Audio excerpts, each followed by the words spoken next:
Welcome to Courageous Conversation with Teresa W. Gamble, powered by Concierge Resource Professional Consultant.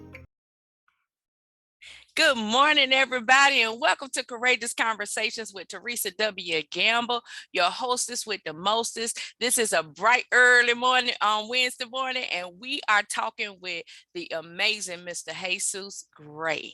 I met Mr. Garay at a job fair, Work Your Dream Job.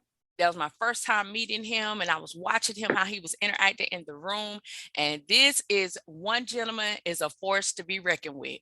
He is an amazing CEO of, let me make sure I get it right, Global Freight Management and E-commerce, because you added something to your business name since we last talked.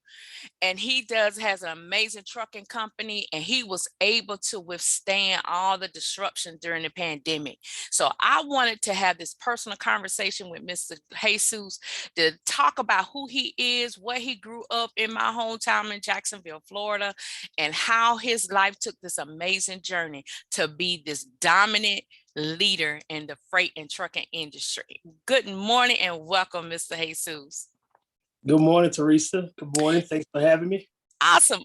Anytime me and you get to chat, and it'd be something serious. So who is Jesus Garay?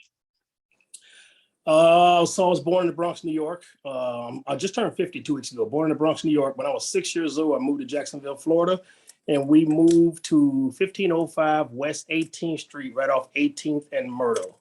If you remember that big warehouse, Red Ball, right there by the railroad tracks. I grew up right there on 18th and Myrtle, on the Myrtle Avenue district.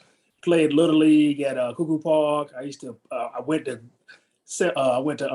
Susie Talbot. I went to James Weldon. So that whole Myrtle Avenue district, all up in Myrtle, all up in Moncrief, that's my hometown right there. That's amazing. Yep, that's right up the street from where I grew up, College Gardens, not too far from Edward Waters College. So yeah, that was the African American working class community, and still is to this day, even though it looks a little different. But we are the most hardest working people in Jacksonville, Florida. So, Mr. Jesus, from growing up in the Bronx, coming to Jacksonville, how was that culture shift change for you, or could you even recall being so young when you moved? Well, so when I was 6 when I got here. So I mean, although you get a relative decent foundation, you really don't know who you are until you hit your teens. But me being Black Puerto Rican, I had the Black male experience growing up. I grew up in a Black family around Black people my entire life. So although I am Black Puerto Rican, I identify as Black first. Everybody who knows me understands that the Black side of my family, which is who raised me, is what how I see myself and how I've lived this experience, this American experience. That's not to exclude the Puerto Rican side of my family. It's just that I didn't grow up around them. So when I see the world, how I see the world is just a little Black kid that grew up on Myrtle Avenue. How the world sees me, that's how they see me. They may see me different, but it's not. I'm not looking at me. I have to explain this to people. I'm inside my body looking out, and everybody I grew up around, and my whole family were just Black people. You know what I'm saying? Wow. So I see the world through Black people, and I'm Black first in all of my actions and all of my thoughts. But I'm for everybody. I just happen to be a Black man growing up in this world. I love the way you explain that, because sometimes we go through this conundrum, even in the Black culture, of the light-skinned Black person, the brown-skinned Black person, and then the chocolate-skinned Black person. And it's a different experience, each skin tone that we carry. And it's not that, like you said, we was raised by a different group of Black people. We was raised by the same Black people. So I'm just like you. I'm looking out. Shade doesn't matter to me. It's the fact that we came out the same community together. We have some of the similar rituals and routines as a culture. So with that being said, I know that you served for our country, so I want to thank you for your service, for what you do. And it's amazing when we talked, and I really got to know you more when you was in the military, the entrepreneur things that you were doing. So all I know that you served in the military. I think I remember the branch. Was it Navy? It was Army. Army. Okay, I should have known because that was the track my husband wanted to go, is Army. So what was your role and what did you do in the Army and how did that experience merge you into entrepreneurship? So I was a really good athlete coming up, basketball, football, and I had a lot of opportunities. But I had this. I conversely, I still had a lot of that Myrtle Avenue in me. Of course, that never dies. One of the things that this is why I mentor so many young men right now, because we have to be able to experience other emotions other than anger. And I'm gonna be honest, as a young person. I want to caveat with the light skin, dark skin thing. I'm going to tell you, and a lot of my friends tell me this. You know, a lot of light skinned people catch hell sometime in the Black community. Mm-hmm. I'm going to tell you one reason why I didn't, because I was a really good fighter. So everybody who knows me, they were like, not that one, not right. So, but for that, I might have actually had some issues growing up just based on how I look. But I don't recall having any issues in our community just because I could put these ones and twos together real good. But that didn't serve me well in life, in my youth. Right. So it got me in trouble. I actually got kicked. Got kicked out of Terry Park. I had to go to Sandalwood. Went to Sandalwood, played sports over there, had tremendous college opportunities. Every college in the Southeast was recruiting me.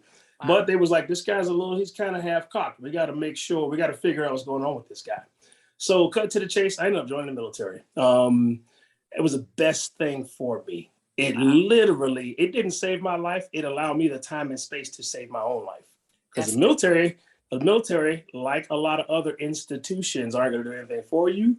They're going to take what I call circumcise you from society, and it's going to give you time and space to think, all right, boy, what are you going to do? What are you going to do? And the first thing that happens, I got snatched out of Jacksonville, went to basic training, and they sent me overseas, straight, right off. Wow. Yeah, and so I had the first year I went to Korea, and I got the chance to think and see the world from the other side of the world. And that's when I first looked back at America. I was like, man, that thing's pretty sweet. I know a lot of times we grow up looking at America like, I'm like, this is about the best thing popping for us, in particular for us. Right. So when you grow up like we did, everything's a hustle. Right? Because like I like to say, in poor communities, you have 10 people, but you only got enough resources for 3.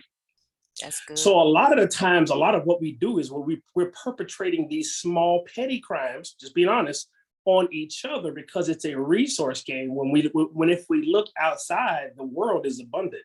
Mm-hmm. So I spend a lot of time trying to get us to focus outside and broaden our horizons and expand our mindset so we don't have to keep gaming each other. There are plenty of resources out here. We can go grow this pie instead of keep fighting over the same slices of pie. So that a lot of us come up with the entrepreneurial mindset. We just need to be shown another game, another avenue. So being taken out of that world and placed into another continent or another environment, but you're the same kid, you're gonna find ways to generate revenues. And I was always into something, whether I was selling hot dogs in Hawaii. Me and my buddy rented a hot dog stand, and we would go to the beach and we would literally sell hot dogs for 2 or 3 hours. Or sometimes his girlfriend would help us sell hot dogs for 2 or 3 hours. Me and him would split the revenues. We'd literally make $750 profit between each. And then go hang out at the beach for 2 or 3 hours. We were running nightclub operations where we'd bring a bunch of our friends, just a bunch of our female friends to the club. We'd literally walk away with $1,500 profit each at the end of the night, just getting paid for partying with a bunch of beautiful women. Like entrepreneurs will find ways to make money. And then while working on those soft skills, I tell a lot of African-American young men in particular, you need to develop your soft skills. You don't know how to speak to people. You don't know how to be nice. You can't smile. You're not pleasant to be around. All you are is angry. That's only going to get you so far in life. You better learn how to execute some of these soft skills because it opens so many more doors for you. So throughout my travels throughout the military, no matter where I was, I always had my hands in something.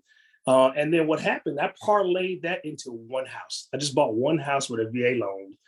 Cut to the chase, I ended up was going to deploy, mess around and sold that house, made 30 grand. And I was like, whoa. Wow. Because I had never been shown the real estate game, as none of us have. Right. When I made 30 grand in that house, my whole world was rocked. It changed everything. So one of the times I went to Iraq, because I went to Iraq a bunch of times, I took a bunch of books with me and I just fed myself that whole year. When I got back, Teresa, I just took off. I started buying houses, flipping houses. I had a general contractor at the time that I used to work with all the time, but I wasn't really making a lot of money, but I was learning the game. And in fact, sometimes he made more money on the project than I do. So what ended up happening is I became a general contractor. And when I told him, he ended up folding his company. He came work for me. What?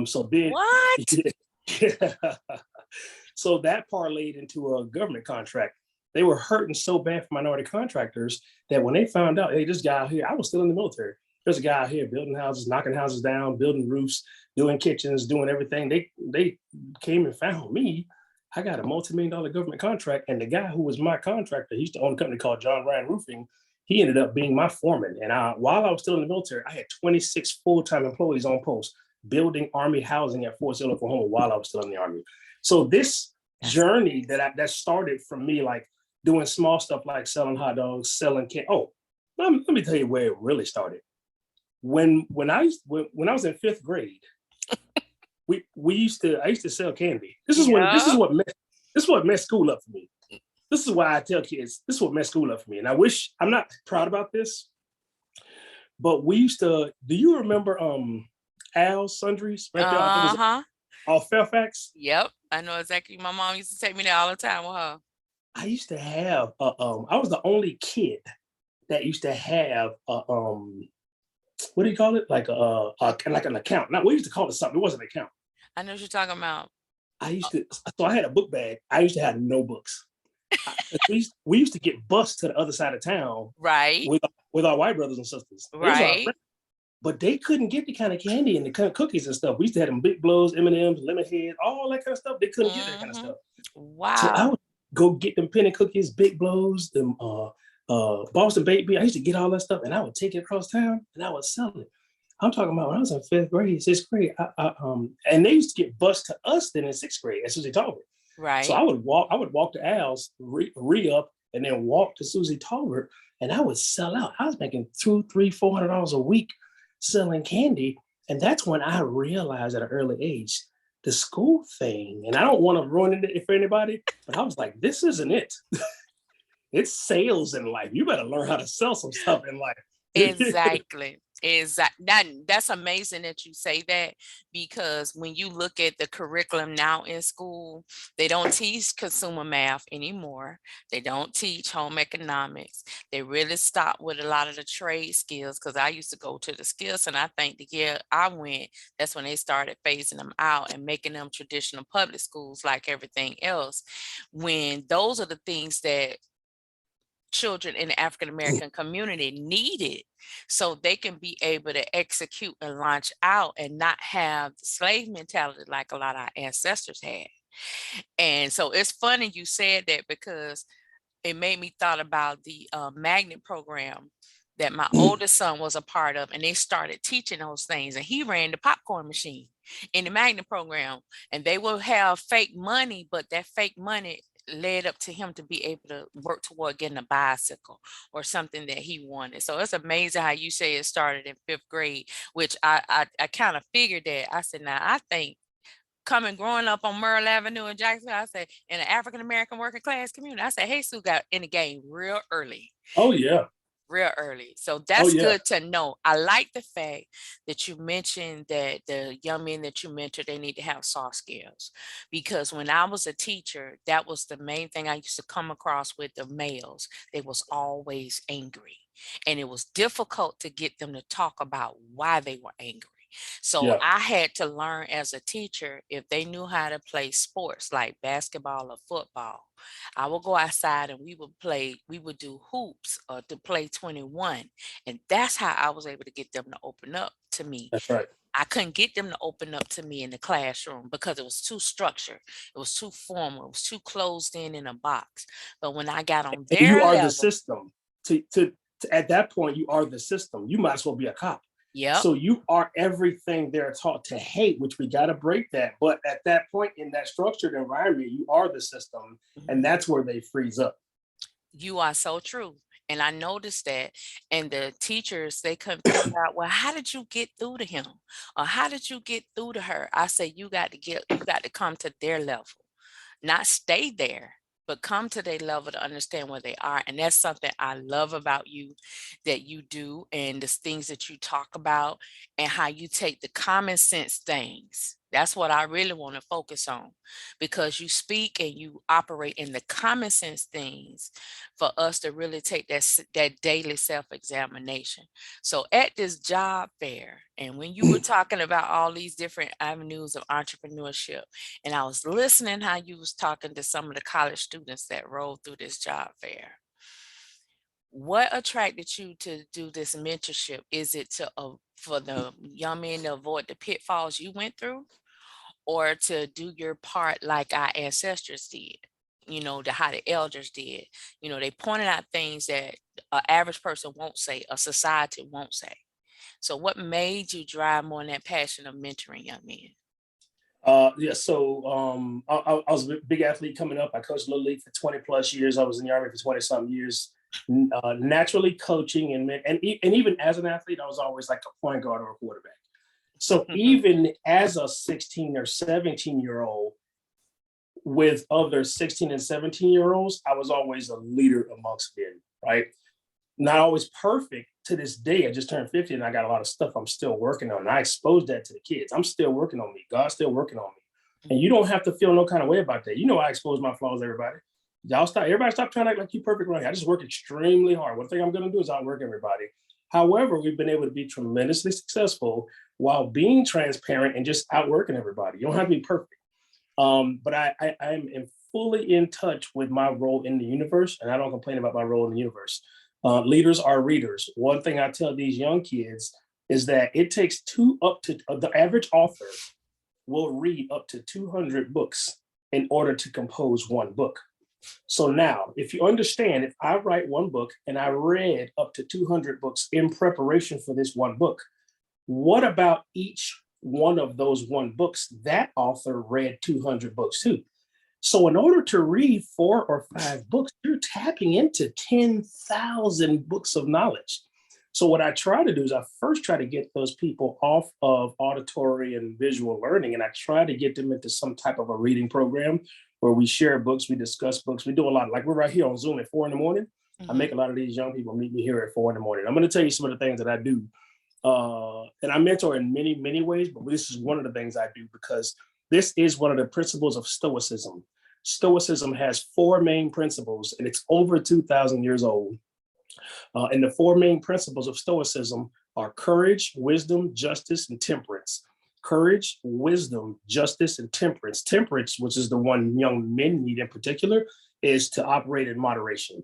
All right, so for young men, one of the things I do with these young, in particular, Black and brown boys, but you hear me say this, Black, brown, and poor white kids, because it's a poverty thing, and it's not necessarily, but along race lines, it's just that I have priorities right now, and I'm trying to help young Black and brown boys. I make those young kids go to a movie theater by themselves. And when I have them go to the movies, because what happens is we might go to the movie theater with our friends, and something might happen in the movies, and it might make you feel some kind of way. Somebody might get killed, somebody might get beat up, and your natural reaction is you might have actually felt sad, and it might have actually, had you not been around your friends, it might have actually made you emotional. But because your friends are around, you will perpetuate a false reaction in order to appease them. Right. Well, my thing is, if I can strip you of that environment, and maybe, just maybe, you might have wanted to cry. And so what? What I'm trying to do is have that young man tap into his empathy gene, right? And so you need, as Black boys, we're not experiencing the full range of emotion. Right. When anything happens, we just react to it with anger. Or like, so somebody gets killed in the movie, you and your friends start laughing. And you do that every time anything happens. And if you can't experience any empathy for anybody, this is going to translate to when you're 17 years old and you see another young black man that looks like you, and you don't even have beef with him, but your friend may have some fake beef with him, and you mess around and kill him. You don't even have empathy for someone that looks just like you, who's going through the same struggle that you are in life, because at a young age, you were never able to tap into your empathy gene. We have cut that off with how hard and how coarse our culture has gotten. So I'm trying to insert empathy into them in any way I can. And I tell them, you got to be able to experience the full range of your emotions, and that doesn't make you soft. I cry at stuff and get emotional at stuff all the time. I will still beat your ass. That ain't got nothing to do. I'm sorry for cussing. That's It okay. Look, doesn't. I know that's part of who you are. It doesn't make me any. In fact, it makes me more of a man to be able to absorb someone else's burden and do what I can, everything within my power to lessen that person's burden, not make it worse. And we got two generations now, what I call lost boys. Two generations of lost boys that cannot experience, that have not been able to experience empathy. That's just one. We have a whole range of emotions that we're not. I make them go eat by themselves. So what I have them do is I make them go to movies. They gotta FaceTime me, and I was like, all right, don't, because I cash app them $25, and then they go to the movies, and and then when they finish, they have to FaceTime me when they talk to me about the movie. And I was like, all right, don't try to play me. Don't be in there with no girl, because I'm gonna pull up on you behind and I'm gonna cut you off. If you playing in the game already, I'm gonna cut you off because I don't have time for this, because I got hundreds of y'all. Right. So we do stuff like that. There's a series. I got a whole program I call 300: How to Raise Young, Strong Young Men. I got a series of classes that I take them through, and we're talking about all this stuff. And they actually, one of the first things they do is start crying, because they need a good one. They want to let it out, but they can't do it in front of their friends because they're too embarrassed. I got to get you to the point to where you're not embarrassed to do that. Who cares? Actually, who cares? You're actually hurt. You're actually broken. You need therapy is what you actually need. And then let's go ahead and find you some relative therapy. And then let's help you figure out what it is how did you get to the point to where you're at? So now you can self-correct. But then once you break out of that little thing, this little game we play where we feel like everybody's out to get us, and we're so paranoid, and we realize this is a big ass world out here. And this world is full of nothing but opportunity. And oh, wow, thank the Lord I was able to escape this little game I played. It's time to go out here and crush it, because there's nothing but opportunity. That's amazing. See, these are the things that and little nuggets that I've discovered and learned about you since we built this relationship. Because when I was a classroom teacher, it was hard to find those men in the community that was willing to deal and tackle those issues. Now, my husband is one of a kind like you. He has his unique way how he mentored not just young men, even some men his age or even older that didn't get the experience empathy training that you're talking about. Because some older men that's over 50, almost 60, almost 70, they didn't have that experience because of the time and the season they grew up in. And that's what I like to try to tell my me and my husband's sons. What happened when y'all was growing up and how we had to raise y'all is different now, since y'all are adult and men. So just because you experience one thing in one era of your life, as you go older, it changes. And I love how you deal with them with empathy, because right now in the social unrest times that we're in, we need more of that. And for each other within our culture, because to me, the Black culture is the one that has the most conflicts. You got other cultures that get along, they chip in, they help each other out, but I always heard growing up that crab pot mentality, and I hated that because we're so gifted and talented. So I love what you're doing with your mentors and challenging them to step up to the plate and do what was required. That is so amazing. But one thing I never heard no one say as a male mentor out loud is working on soft skills. Because believe it or not, those soft skills will help them transition into relationships with women and when they decide to get married. That's right. Because if they can't be empathetic with the woman that they want to spend the rest of their life with, it's going to be a problem. And that's why the divorce rate is so high. So I love that you talked about that piece, because even with our sons, before they started dating girls, they had to learn how to take me on a date.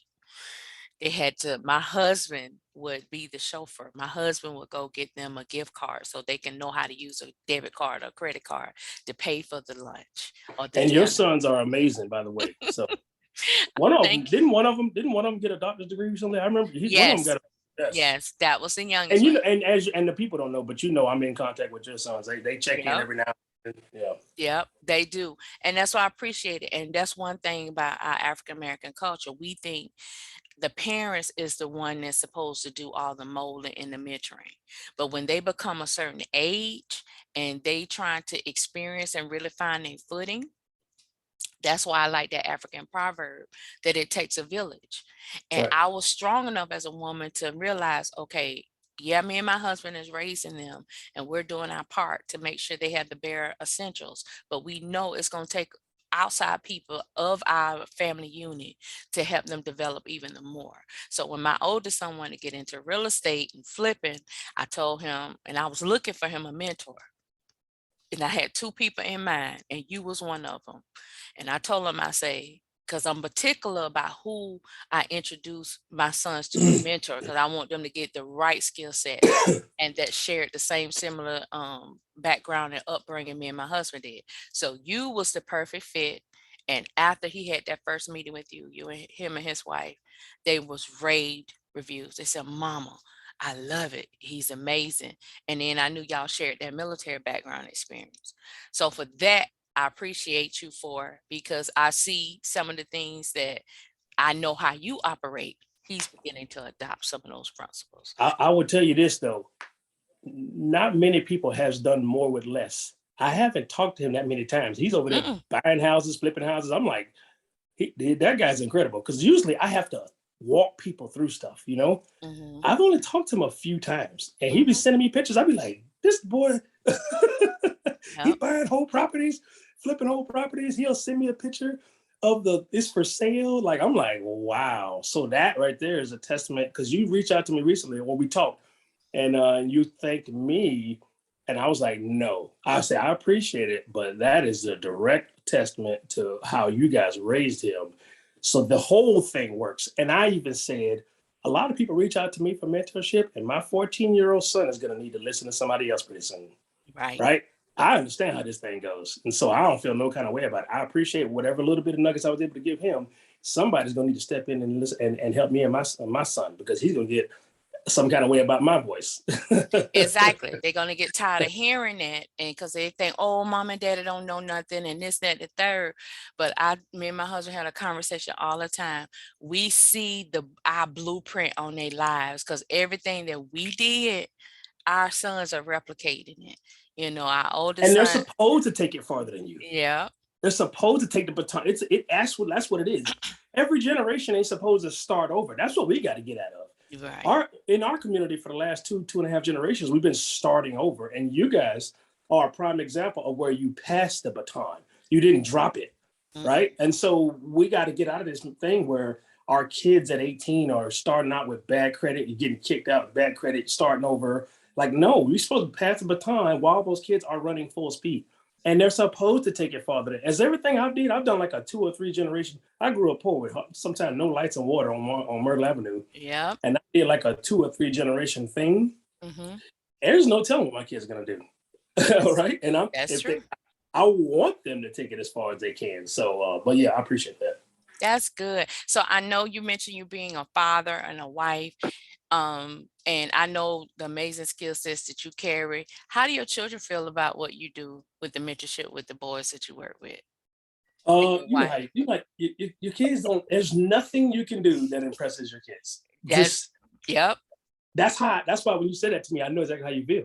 Mm-hmm. Occasionally, I had to. You know how many times I've been in the newspaper, because you reached out to me and told me, like, when I was on the front page of Jack's Business Journal. Yeah, the Daily Record and the Business Journal. I was so amazed. I mean, ladies and gentlemen, they did a full page spread on Jesus, and that is rare in Jacksonville, Florida, to highlight a black Puerto Rican man.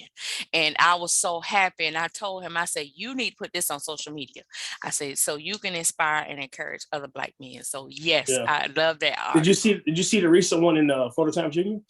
Somebody pinged me and sent it to me, and I was in the midst of reading bits and pieces of it Okay. yesterday. So I'm gonna finish reading it because So I know it's good. occasionally, like my wife would have to show them that, and they might be like, okay, but look at what you got to do to just relatively impress your own kids.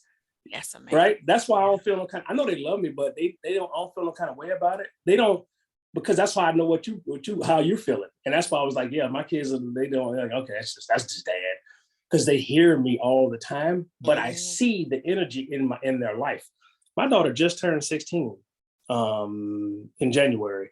She got her permit last year. She turned 16, got her driver's license, got her car, got her own job. She's a leader on the cheerleader squad. She is trying to actually go. She's in 10th grade, heading to 11th grade. She's actually trying to be an exchange student overseas right now.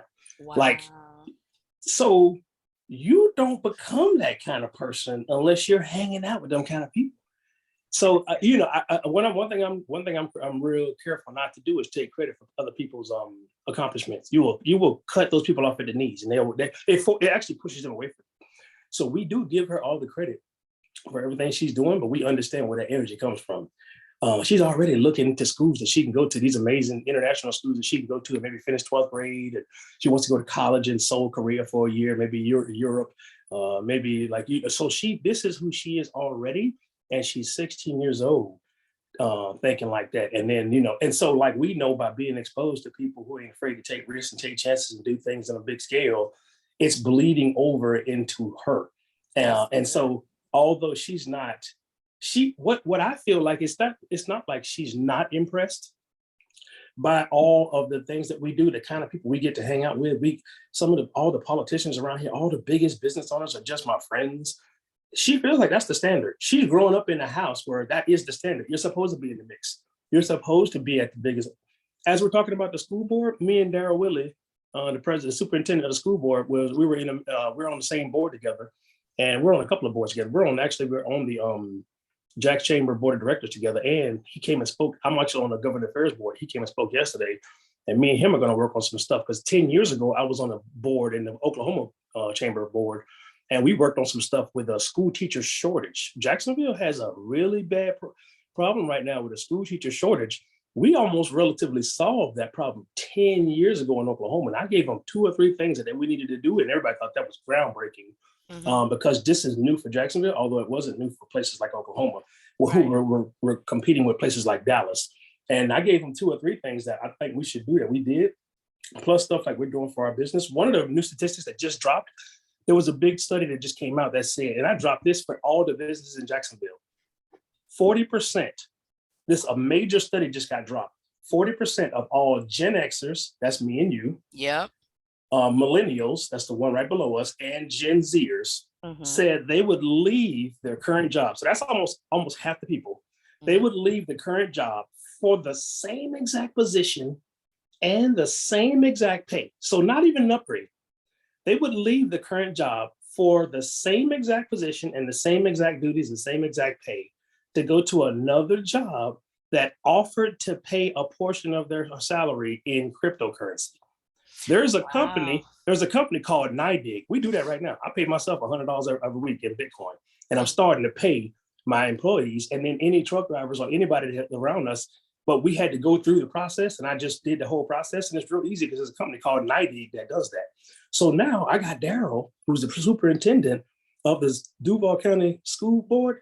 I told him we need to hurry up and get you on this. And watch, you heard it here first. Duval County school system is about to announce they're going to start being able to pay school teachers in Bitcoin, like not your whole check. Right. But if you want to get $100 of it in Bitcoin or Ethereum or any cryptocurrency, which is the wave of the future, what do you think? What's the age groups of these teachers? We're not talking about people our age. We're talking about 27, 28-year-olds. This is what they like. We're going to be able to snatch teachers from Miami, snatch teachers from Orlando, snatch teachers from all over the country, and they're going to want to move here. What is this city that's down there thinking forward, and they're able to start paying school teachers in Bitcoin? Yeah. And that's just one. I gave him 2 or 3 things that are going to be groundbreaking. And in a couple of months, you're going to see that they're probably going to do a big old thing about it. And you're going to refer back to this when he was like, hey, Jesus told me when he told him that. Yeah, that's true. That's good. And I know that I was sitting up here saying the same thing because I just got into learning more about, getting into paying with coins and, creating a cryptocurrency in my business model for my clients. In other words, getting them to buy the coins to get access, say to coaching or to get access to certain events that I may host. Access coins? Yeah. To give people the opportunity to get the content for executable tasks, and then they can also, invest in that cryptocurrency. So when it gets to a certain maturity level, they can cash out. So they actually get their ROI back. So I love that idea. I think it's going to be amazing. And that again, that's what goes to me seeing you being featured in the paper the way you were, especially during the pandemic with your trucking industry. And I knew a lot of people was after you, wanting to know, how did you do it? What did you do? And when you said it earlier, leaders are readers. And then you researched. That's another thing I always talk about in entrepreneurship. You got to do your homework. You got to stay up to what's changing. And just seeing and watching your success. But in my mind, this gentleman grew up on Merle Avenue, Kings Road, in the African-American working class community, where a lot of people, where they always have this mantra, nothing good comes out the hood. But you is a different testament of that. And that's why I wanted to share your story, your experience with my listenership, with my viewership, to inspire those who have done the Great Resignation, especially for those Black women the women in general, they're struggling to, get back in the workforce, and they're having to reinvent and do something different. So a lot of the principles, not that you do just for young men, it applies for us women too. That's true. Because that's true. I've learned my lesson. I don't tell women what to do. No, you don't. But a true woman, let me say this, an alpha woman would appreciate the thought-provoking comments and statements that you make. I have for a while, had a lot of women approach me, and I don't know what to do with that. This is me being transparent.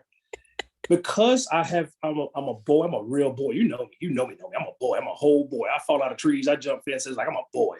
Yeah. And I try to promote everything that they've been trying to say is toxic about us. I'm like, no, you need boys to sustain a society. We got stuff we need to work on. You're absolutely right. But we need boys. We need men. And it's okay to have men. You got a man. You're married to a man. And look at your sons. Yeah. And your sons are men. Yes, How dare you try to eradicate us from society? It's not going to happen. Not on my watch. Of course, we got things we need to work on. We all do. But our existence isn't toxic. And this is what's wrong with these boys. These boys grew up thinking they're toxic. We're going to eradicate that word. We're not going to eradicate us. We're going to eradicate that word from society. But lately, and for some time, so many women are seeking my counsel. And I'm going to be honest, I don't know what to do with that. And so I'm tabling that. Now, I have friendships like with you, but for so many women that are seeking my counsel, I don't know what to do with that. I don't have to have all the answers. And I'm transparent about that. I don't have all the answers in life. I know what I'm good at. And I'm really good at, I'm damn good at helping young men raise young men. And I've been doing that. And the actual model has been proven. But for so many women to seek my counsel, that's like, I'm like, I don't know. What I'm supposed to do with that. Look, it's two options, because me and my husband has that. He has a lot of women that approach him too, but me and him are real secure in our marriage. I'm not the type of woman that I'm jealous because all these women coming after him, because he has a level of respect for me as vice versa. Him. So when I have learned, when those women come to him that way, for number one, he always let them know he married. For number two, he always talk about me in the conversation, so it won't seem like that it's going outside something professional. Gotcha. He keeps it professional, and then if it gets to a certain point where he feel like it's an area that's very touchy, he may bring me in on it. He may suggest for them to find out if they're in church to talk to their pastor's wife. He may suggest for them to go to therapy. But even with me, because I have a tendency to draw a lot of male friends too, I will let them know, okay, when this stop being professional, then we gonna have to cut off the conversation. I just let them know up front, because what you are doing is so needed, and you're being talked about word of mouth. I know you are, because when certain people say certain things, I say, oh, they done been around Jesus, or they done been around somebody that know Jesus, or Jesus done said something, or done been in a meeting somewhere and they done heard him. So for that, that's a big draw, but that's the line that I've seen my husband do. He get the reason for the approach very clear, you know. Yeah. But Yeah, I want to make sure I double down on that. It has always a lot, because it's a lot of it is in the professional spaces, and I feel like it's 100% thirst for knowledge, Yep. not necessarily sexual in nature. So I do want to be clear. Yep. But so like one of the things I can't tell you how many business. So I'm a 4:00 a.m. I'm a 4 a.m. guy. You know that. We're here right now. It's 4:45. We've been going. I challenge all the business owners, because one thing we got going on right now, this is a relatively new term. I've been in business I've been an entrepreneur for a long time, but I was always also in the Army for 20 years. And then I was an athlete before that. I've been getting up at 4:00 in the morning my whole life. And it's actually a principle of stoicism. But what I hear is the whole work-life balance. And all right. So I'm like, all right, well, walk me through your day. And the average person's getting up 6:30, maybe 7:00. And then they're getting ready for work. After they get up at 6:30, 7:00, it's a scramble. It's a mad dash. They're getting ready for work. They're jumping in traffic. One, you're already behind. If you're jumping in traffic, you're already behind. Then you're going to work along with everybody else in whatever city, state, and country you live in. Excuse me, you're getting off work. You either have already shopped or you're shopping. You're coming home. You're spending whatever relative time. Are you spending family time? Or are you in the same house on your tablet or on your cell phone? I ain't finna judge nobody. And then you go to bed, right? So what you complained about was the 2 to 3 hours that you could have spent with your family, but you chose to be on your tablet or your phone with those 2 or 3 hours at the end of the night. And did you get anything done? Did you actually make any ground that day? Because everybody got up to 7 or 8. Everybody went to work, and everybody was relatively productive during those same hours. I'm saying I'm actually done with my business day before 6 a.m. I'm actually done with the admin portion of my business day, whatever my required reading is for that day, whatever I got to do. I'm going to tell you one of the things that I'm famous for, and I'm not doing this for that, but it provides a lot of strategic value. And I probably have hundreds of business owners in this city doing this right now, because everywhere I go, I talk about this. And now, by the time I wake up, it's like it's a race. Maybe 30 people might text me before 4:00 trying to beat me up. This is ridiculous. So one of the things I tell them is that, like, people will send me emails, and I teach a class about don't chase the shiny object. You don't have to respond to every text and every email when you're busy knocking out your to-do list for the day. Because what you're doing is you're getting knocked off your to-do list. And when someone sent you an email and you action it, and you got to understand crystal balls and Christmas ornaments, you are now executing their to-do list. And you actually have your own criteria for that day. You got to recognize, is it a crystal ball or a Christmas ornament? Meaning, if I drop that ball and don't answer that email, is it a Christmas ornament? Gonna make a little bit of mess. I can just sweep it up.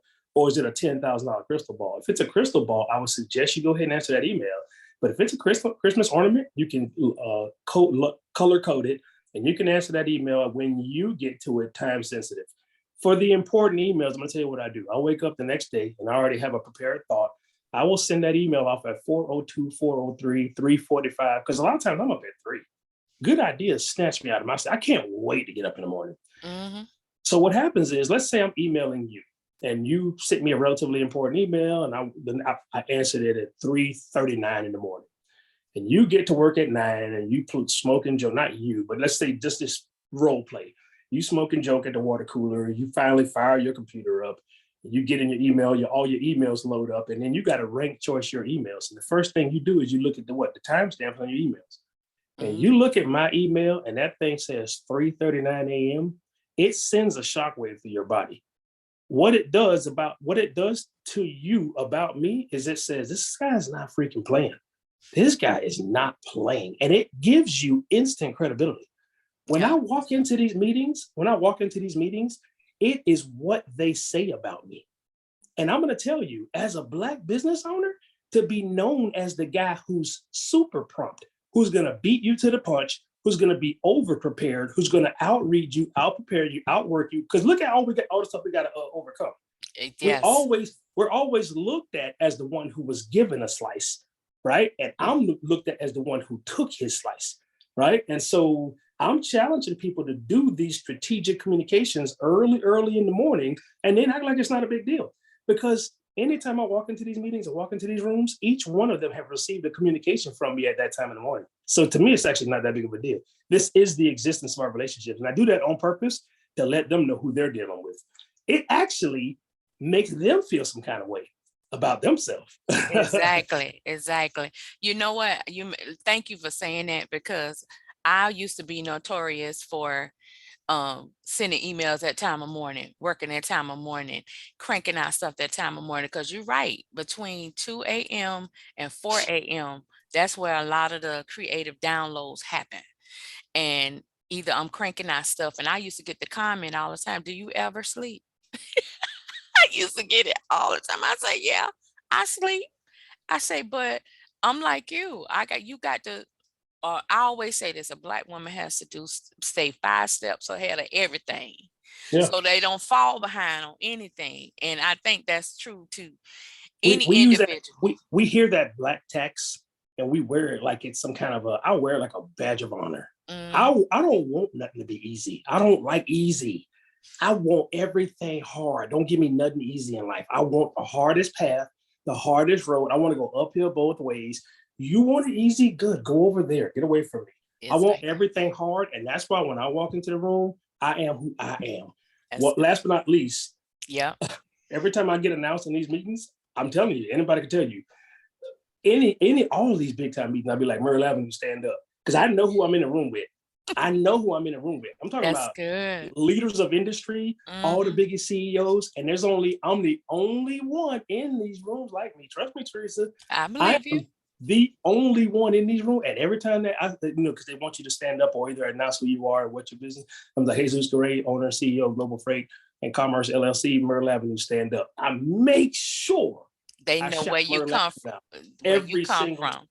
That's good. I love it. So I love that so much. I am not going to hold you up, because I know, look, you're a man of your word. You do stick to your schedule. But you good. I got time. If you got time, I got time. Okay. So with Global Freight Trucking, you mentioned something about these major meetings and being involved with the Chamber of Commerce and being at the decision-making table. And of course, you have to make that investment sometime to get at these tables. That's right. But I guess for me, why a lot of women is navigating to you, because they're trying to figure out how to command that same respect. And it's hard for a woman of gender to do that.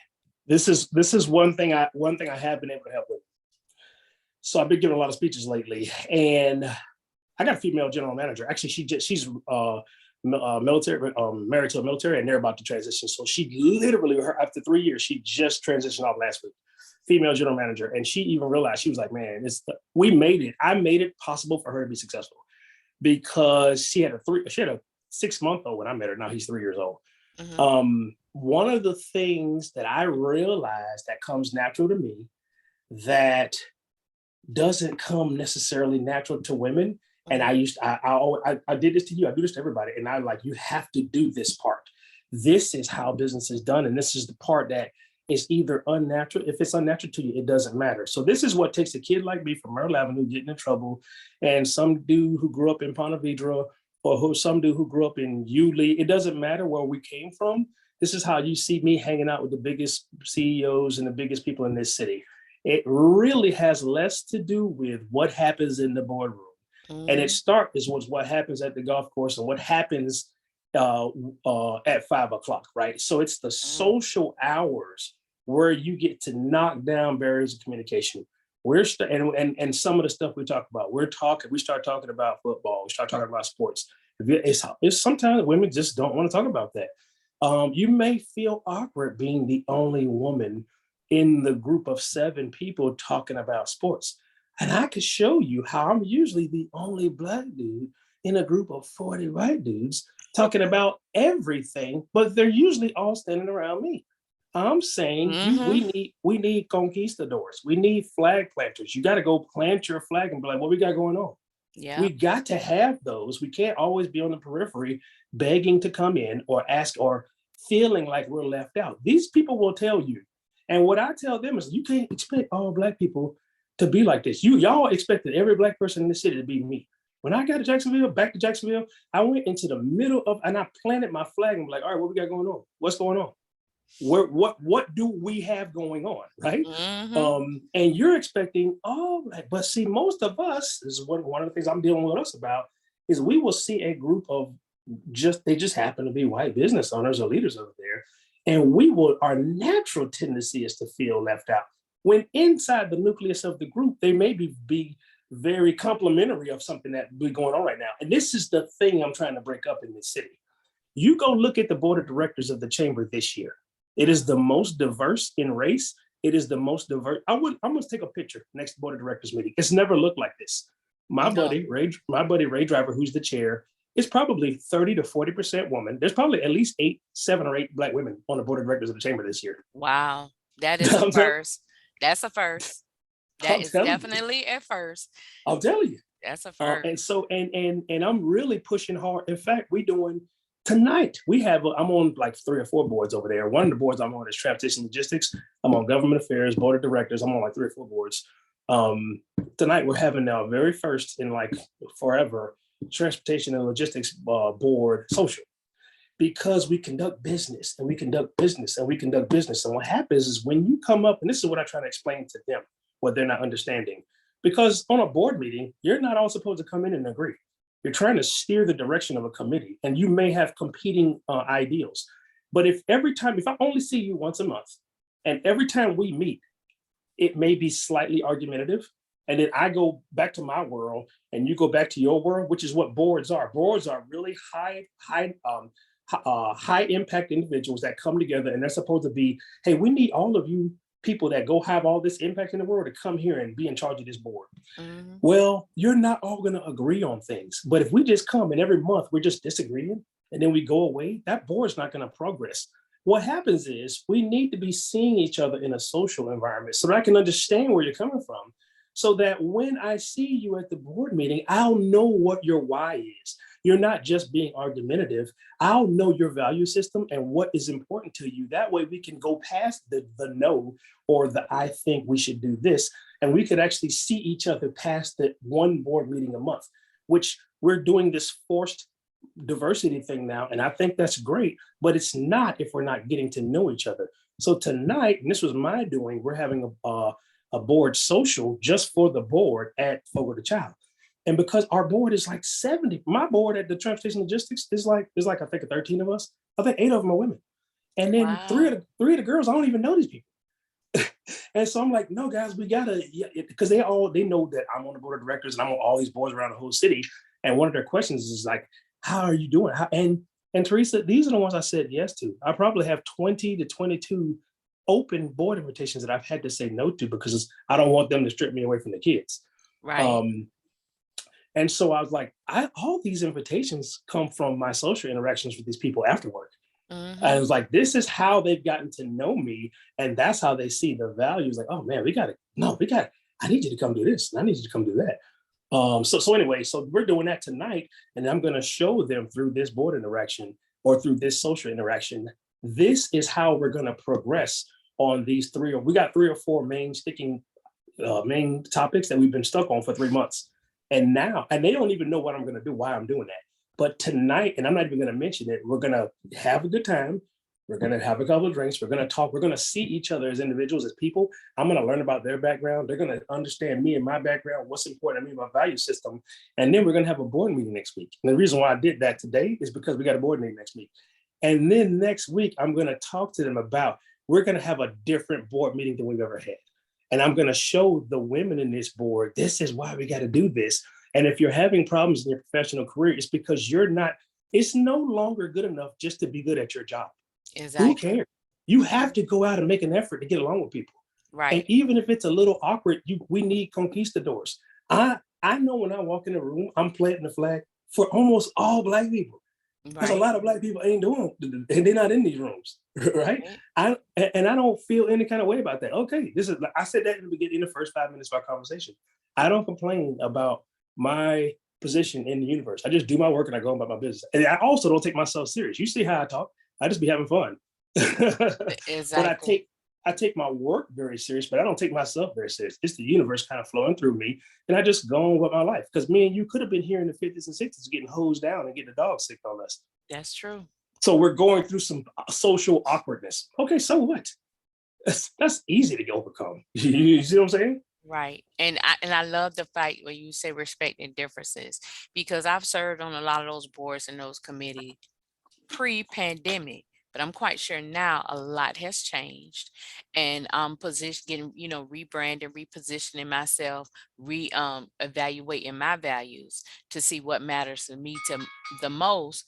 Just like you said, putting that flag down. What are we doing and what is going on? So for me, I have some things in the fire that I'm trying to pursue, like all this legislation that the governor is putting with around immunizations. So I reached out to Willie, the chairman of the board. I introduced this back before this legislation was enacted. I said, I'm revisiting it because this is a workaround. If you can't, if immunizations is an issue for the children and the staff, then let's work on the real estate. Let's make sure the infrastructure of the facilities are healthy. So that way no one doesn't get sick, whether they vaccinated or not. And then those are the things that I want to position. And this is something that I kind of gleaned from you, is when you're looking for the problem. And I learned over time, you got to come to the table with a solution. That's Just like right. you're saying with your transportation board. If y'all are constantly clashing heads and not making any progress, what was the purpose of the meeting? That's right. It was wasting time. I'm glad So you said that. Oh, go go ahead. ahead. Go I'm glad ahead. you said it about the real estate, because one of the other things that I suggested, because we did this in Oklahoma, was, and you're probably going to see this initiative, they keep trying to raise wages in order to keep teachers from leaving. Yep. And I'm telling them, you're going to have a top 5% in the industry that are going to leave. That's what top 5%ers do. You can't give them a $5,000 raise and keep them. Because if they're making $46,000 or $47,000 a year right now, they're leaving for a $65,000 a year job. So taking them to 53 isn't going to do anything, buddy. Right. Top 5%ers are going to leave. What we did and what they're going to try to introduce here now, I was like, you know what we did in Oklahoma? Because even at $47,000 a year, these kids can't buy no house. Right. We did a first-time homebuyers program for brand new teachers, and we did it in the neighborhoods or the zip codes of where we needed the teachers the most. So now you take a 22 to 23 or 24-year-old and you do a down payment assistance and pay the first 6 mortgage payments, as long as they give you 4 years in that school or school district in that zip code. So they may be able to switch schools, or maybe you can't nail somebody to one school, but you keep them in that zip code, and they, so they can keep it fresh, maybe rotate every year or two, but keep them in that zip code, in particular in our zip codes. And then you help them buy a house in that zip code. So now they're a homeowner. So they're psychologically invested in that neighborhood. They're a school teacher, right? So they're teaching about economics, they're talking about real estate. They're coming to class and talking about more than just the A's and B's and C's about school. And then it's financially viable for that kid, because at the end of 4 years, they're probably going to sell that house for maybe a small or relative profit. That, in addition to whatever $5,000 or $7,000 raise you're going to give, is a total compensation package that you can offer somebody that's going to. And then when you add that to the crypto, it's not just about the $5,000. We got to have a holistic approach to how we're recruiting somebody, and wrap a new lifestyle around the package about how we're going to recruit somebody from Tampa, or how we're going to take a 23-year-old and turn them into a school teacher. One of the things we also did, and this was controversial, but we did this in Oklahoma, I'll tell you, it was really good. So currently, the only people taking advantage of scholarships are like A-B students in high school. Right. And their parents typically went to college, so they start talking about college early. My kids have been talking about college since they were 5 years old. It's what college they want to go to. It's not whether they're going to go to college. But that wasn't necessarily the case growing up on Merle Avenue, right? I got real deep. I got C's and D's and all kind of. I didn't really care. And I said this yesterday in the board meeting. I was like, we started targeting kids who didn't know they wanted to go to college, and these were B, C, and D students. I said, the only difference between a C and D student and an A student is the fact that the C and D student doesn't really know that they're going to college yet. So they don't really have to give their all in high school. There's actually no difference in these two kids. As soon as we start talking to them and saying, hey, we're going to recruit you, that perks their ears up. What do you mean recruit? No one recruits a C student. And oh, by the way, we're going to pay for your college. Those students immediately turn into A and B students.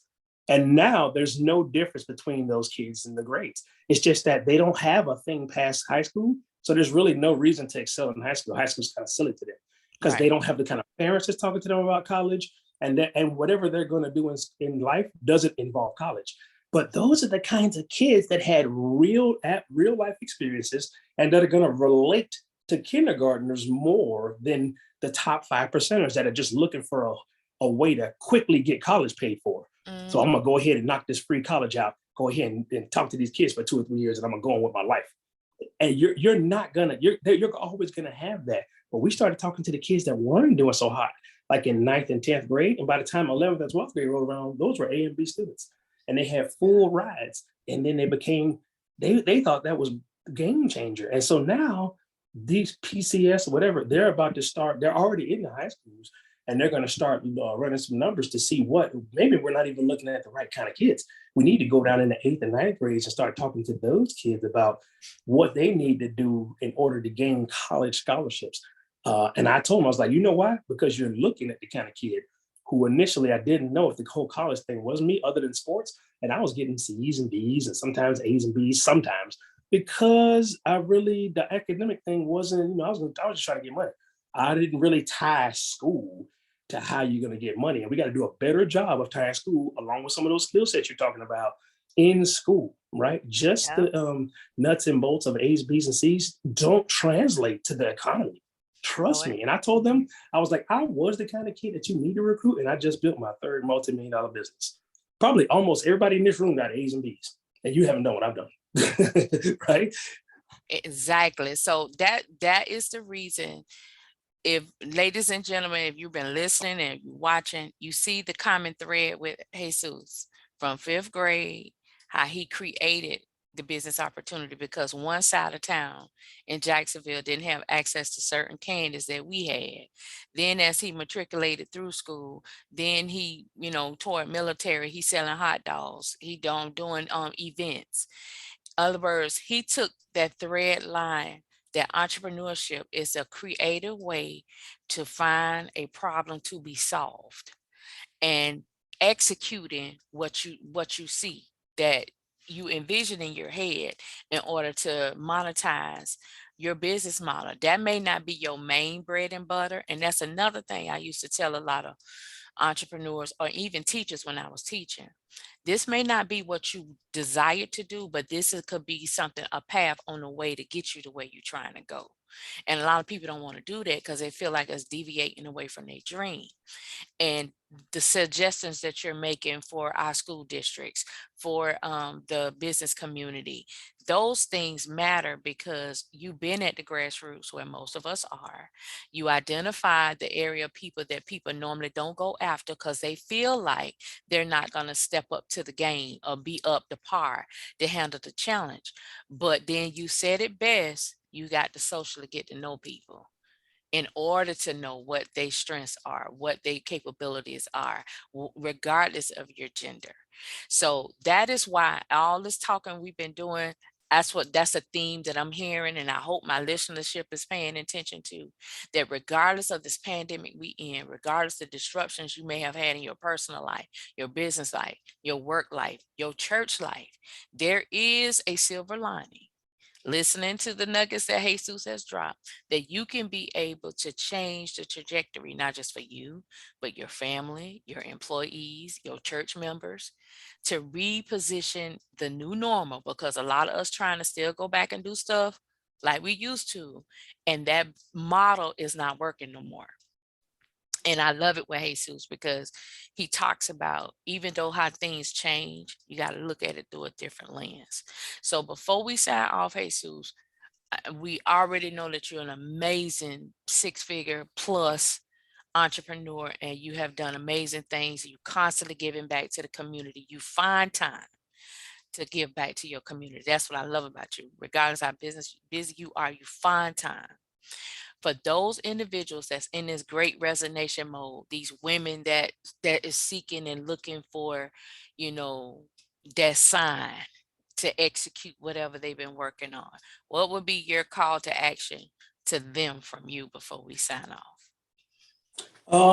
So for one of the things I do for everybody, this could work for women too. I want to challenge you to wake up at 4 a.m. This is unmolested time. You're not interrupting. Family's not interrupting you. You're not robbing. The whole work-life balance thing isn't being interrupted at 4 a.m. From 4 to 6 is your time. You're at peace. And one of the principles of Stoicism is to be productive as the sun rises. You can be reading. You can be studying. You can be doing, maybe coming up with a new game plan. Anything it is that you want to do is really quiet. You can go into a dark space. It's really quiet. Dark meaning physically dark, not dark mentally. But you have the time and space to think with no one bothering you. And I would ask you to get used to doing that, because what happens is you have the psychological advantage of feeling like you gained ground before the rest of the world woke up. Again, even as a business owner, I'm finished with the admin portion of my day prior to 6 a.m. So now 6 a.m. is about battlefield circulation and reacting to contact.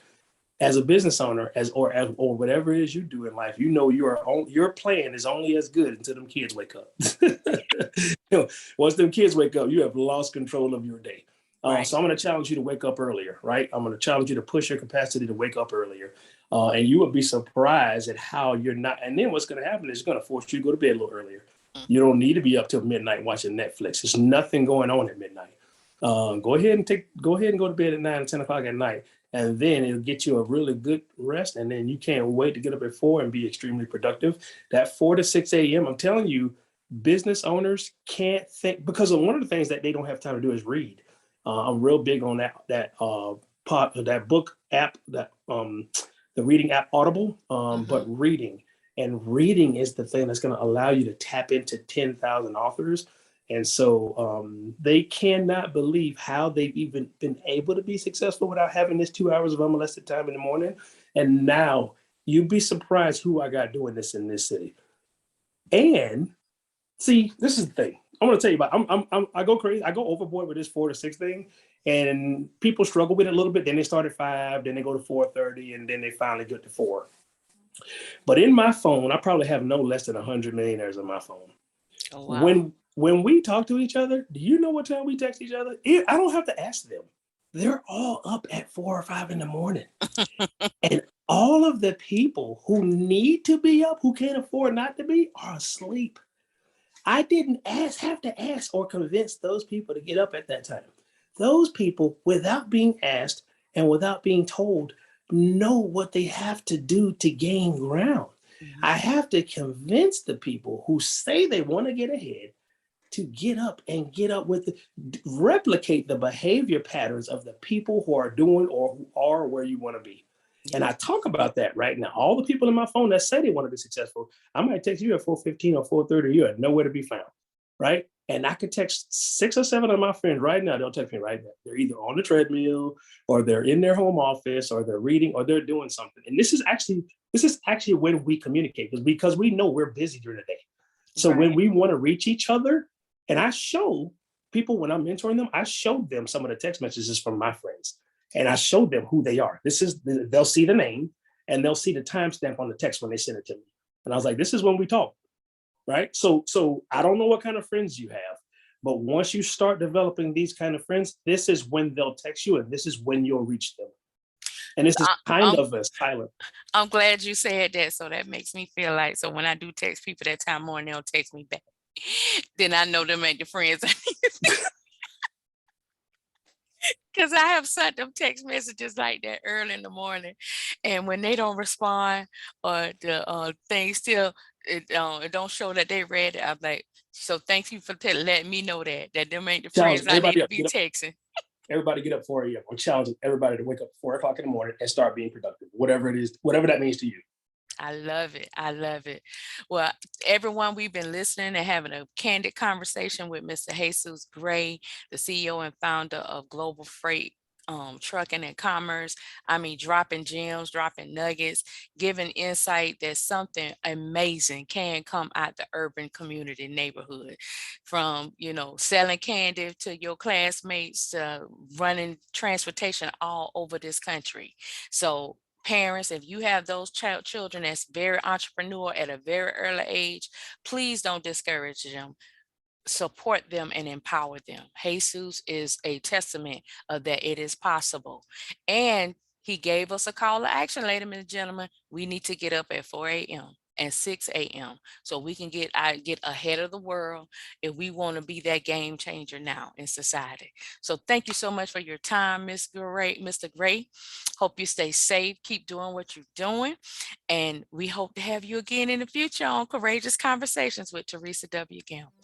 Thank you. You too, Teresa. See you later. All right. You've been listening to Courageous Conversation with Teresa W. Gamble.